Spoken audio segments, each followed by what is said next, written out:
Hello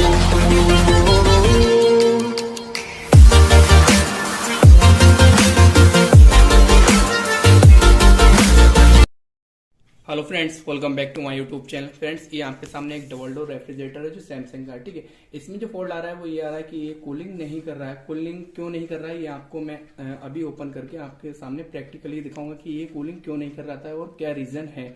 अगर आपके सामने भी ये कूलिंग की प्रॉब्लम आ रही है तो आप उसको कैसे चेक कर सकते हैं और मैं आपको लाइव प्रूफ दिखाऊंगा कि ये कूलिंग क्यों नहीं कर रहा था। तो अभी क्या किया है, मैंने इसका दरवाजा जो है वो ओपन कर लिया और बाकी जो कंप्रेसर था, हमारा कंप्रेसर कंटिन्यू रनिंग कंडीशन में था, कोई दिक्कत नहीं थी। उसका जो ओएलपी और रिले थी वो भी ठीक था, प्रॉपर तरीके से वर्क कर रहा था। और इसका जो टाइमर है वो टाइमर भी प्रॉपर तरीके से वर्क कर रहा है। बट इसमें क्या हो रहा था, नीचे कूलिंग हो रही थी, ऊपर जो कूलिंग हो रही थी वो भी मतलब इतनी खास नहीं थी। जो कूलिंग मतलब जो चिल्डपना होता है वो भी नहीं था इसमें। ठीक है, तो मैं आपको ये ओपन करके फिर आपको दिखाता हूँ। इसमें क्या होता है, ये जो लगा होता है इसको आपको इस तरीके से रिमूव कर देना है और ये चीज भी आपको बाहर निकाल लेनी है। ठीक है, और इसको भी निकाल देना है, ये सारी चीजें निकाल देना है। उसके बाद मैं आपको ये पास से दिखा रहा हूं कि आप इसको कैसे ओपन कर सकते हैं। तो आप देख रहे हैं यहाँ पे क्या है, दो स्क्रू मतलब लगे हैं। इससे क्या होता है, इस बॉडी से अटैच होती है ये दोनों स्क्रू। आपको क्या करना है, बस इन दोनों स्क्रू को रिमूव कर देना है। उसके बाद ये वाला जो होगा, ये जो पार्ट होगा वो बाहर निकल जाएगा। तो आप इस तरीके से निकाल सकते हैं। मैं क्या कर रहा हूँ, बस आपको दिखाया था कि यहाँ पे दो स्क्रू होते हैं, आप देख रहे हैं इस समय। ये दोनों स्क्रू इनको ओपन कर लेना है, फिर इसके बाद ये बाहर निकल जाएगा। पहले मैं इसको ओपन कर देता हूँ।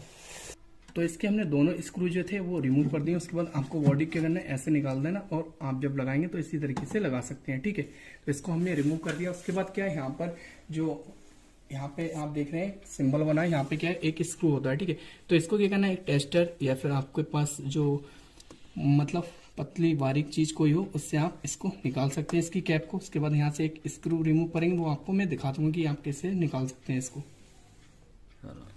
तो ये जो है आप इसको ऐसे मतलब रिमूव कर सकते हैं। ठीक है, आप देख रहे हैं ये जो कैप थी इसकी कैप निकल गई। उसके बाद क्या करना है, आपको इसके अंदर एक स्क्रू है उसको ओपन कर लेना है। ठीक है,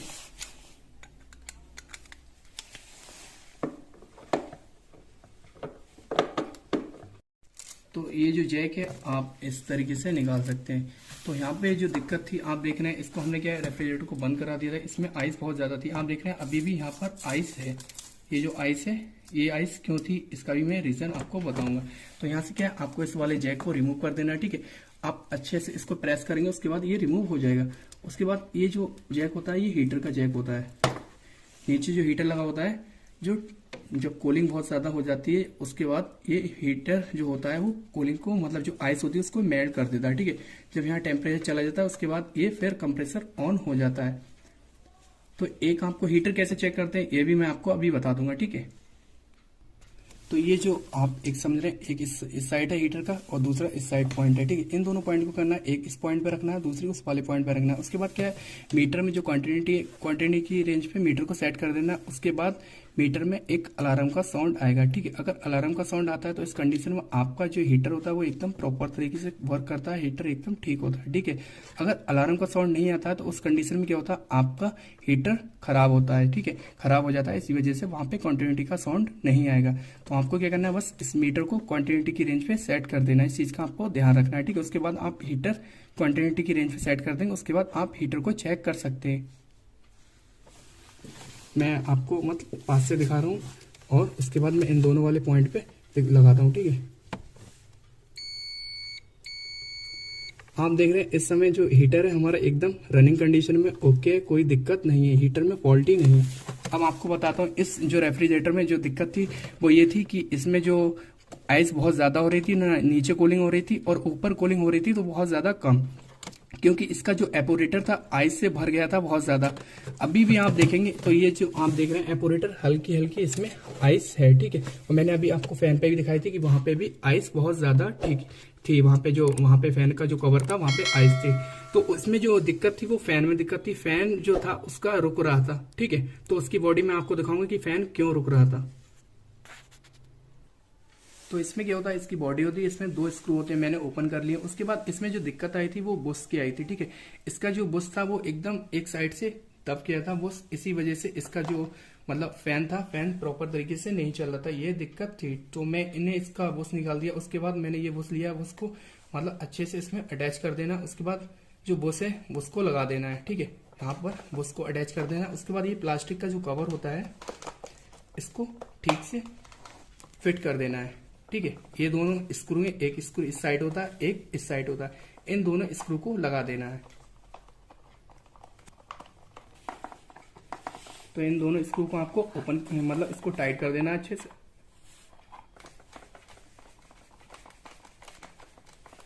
तो इसमें जो दिक्कत थी, ये वाला जो बुश है, जो बुश लगा होता है, ठीक है, जो मैंने बुश अभी लगाया, इसका जो बुश था वो टेढ़ा पड़ गया था। इसी वजह से इसका जो फैन कभी कभी काम करता था, कभी नहीं करता था, क्योंकि फैन रुक जाता था। ठीक, तो अभी मैं क्या करूंगा, इसको मतलब जो रेफ्रिजरेटर है, रेफ्रिजरेटर में कनेक्ट करके इसको फिट करके फिर आपको दिखाता हूँ, क्योंकि इसका फैन नहीं चल रहा था, इसी वजह से ये दिक्कत आ रही थी। ठीक है, जो फैन नहीं चला था तो फैन की जो कूलिंग होती है नीचे भी नहीं प्रॉपर तरीके से नहीं पहुंच रही थी, जो रेफ्रिजरेटर होता है, क्योंकि वहां पे जब फैन नहीं चलेगा तो एयर वहां तक नहीं जाएगी। फिर क्या होता रहा, इसका जो एपरेटर था वो आइस से बहुत ज्यादा मतलब आइस ओवर हो जाती थी और इसका कंप्रेसर फिर बंद हो जाता था, क्योंकि कंप्रेसर भी बहुत ज्यादा हीट अप होकर बंद हो जाता था। जब कंप्रेसर कंटिन्यू चल रहा था और इसकी जो एयर होती है, जो मतलब नीचे एयर जाती है, और जो फ्रीजर होता है जो आगे, वहां पे भी मतलब एयर नहीं जा रही थी। तो इस वजह से दिक्कत बहुत ज्यादा आ रही थी, वहां पे कूलिंग की प्रॉब्लम हो रही थी, क्योंकि प्रॉपर तरीके से ये फैन नहीं चल रहा था। कभी कभी फैन चल जाता था, कभी कभी नहीं चलता था। तो आपके सामने अगर ये फॉल्ट आता है कूलिंग की प्रॉब्लम में, तो आप इस तरीके से चेक कर सकते हैं कि आपका सबसे पहले आपको क्या करना है, OLP और रिले को चेक आउट करना है। फिर आपको कंप्रेसर चेक आउट करना है कि कंप्रेसर प्रॉपर तरीके से वर्क कर रहा है या नहीं कर रहा है। फिर आपको फैन भी चेक कर लेना। उसके बाद आपको मतलब जो गैस होती है, गैस को भी देख लेना कि वहां पे जो रेफ्रिजरेटर उसमें गैस है या नहीं है, या फिर आपका जो रेफ्रिजरेटर वो चोकिंग में तो नहीं है। चोकिंग की मैंने वीडियो अपलोड कर दी, वो आप वीडियो लिस्ट में जाके देख सकते हैं, वरना मैं उसका डिस्क्रिप्शन में लिंक दे दूंगा, ऊपर आई बटन में भी आपको लिंक दे दूंगा, आप वहां से भी जाके देख सकते हैं। तो इसमें जो फॉल्ट था वो फ्रेंड्स इस फैन का था, फैन इसका रुक रहा था। बाकी हमने फैन आप डायरेक्टली चेक कर सकते हैं, यहाँ से क्या है, लाइन न्यूट्रल दें, 220 वोल्ट दें, और उसके बाद आप डायरेक्ट फैन को चेकआउट कर सकते हैं। जो डबल डोर रेफ्रिजरेटर होते हैं उनमें 220 वोल्ट पे फैन चलता है, बट जो इन्वर्टर मॉडल होते हैं उनमें क्या है, 15 वोल्ट पे मतलब डीसी पे चलता है, वो 15 वोल्ट डीसी पे चलता है। ये नॉन इन्वर्टर जो रेफ्रिजरेटर है उनमें फैन लगा होता है, वो फैन 220 वोल्ट पे चलता है। जो इन्वर्टर मॉडल होते हैं उनमें जो फैन चलता है वो 15 डीसी वोल्ट पे चलता है। तो आपको ये चीज पहले नोट कर लेना, उसके बाद आपको चेक करना है कि वहां पे हम 220 वोल्ट दें या फिर 15 वोल्ट दें। अगर डीसी वोल्ट होगा वहां पे लिखा होगा 15 डीसी वोल्ट, ठीक है। अगर एसी वोल्ट होगा तो वहां पे 220 वोल्ट लिखा होगा, तो आप डायरेक्टली चेक कर सकते हैं अगर एसी मतलब फैन है, ठीक है। तो इस तरीके से आप चेक कर सकते हैं, आपकी जो प्रॉब्लम होगी वो सॉल्व हो जाएगी।